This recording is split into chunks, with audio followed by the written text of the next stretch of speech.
Well, Euroleague Basketball, it's a private company that was founded in 2000. We are a company whose majority shareholders are our clubs, with some domestic leagues as our minority shareholders. And our main activity is in organising the top European men's basketball club competitions, the Turkish Airlines Euroleague and the Euro Cup. We also organise the U18 Euroleague Basketball Adidas Next Generation Tournament, events such as our Final Four, corporate social responsibility programs, including One Team, and also educational activities such as our Euroleague Basketball Institute Master in Sports Management and Marketing, and so on. As far as my role as COO, well, I head the basketball operations area. So all of our sports technical related projects fall under our wing, you could say. So that includes our competitions department, our officiating department, and also our sports EBI area. Well, I think it's perhaps a bit cliche, but the traditional qualities that you look for in anyone. So strong work ethic, very important. Time management skills, ability to work inside a team with everything that entails. And finally, common sense and coherence in what they do.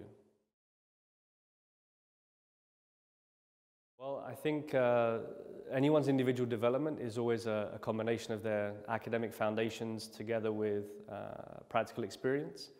So in the case of working in the sport of basketball, as Aristotle would say, the best way to learn something is by doing. And so within my personal career, I've had the opportunity to develop and grow based on the challenges and experiences within the sport that I faced. And so I think that's perhaps the testament to my growth.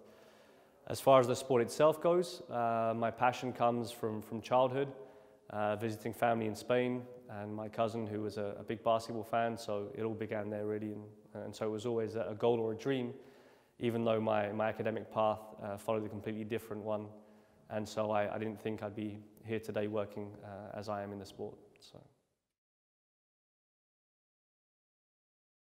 Well, I think basketball, and especially in Europe, it's globally speaking quite a small workforce. So it's a competitive environment, or there's, let's say, few opportunities in that respect to develop a career and to be a professional in the sector.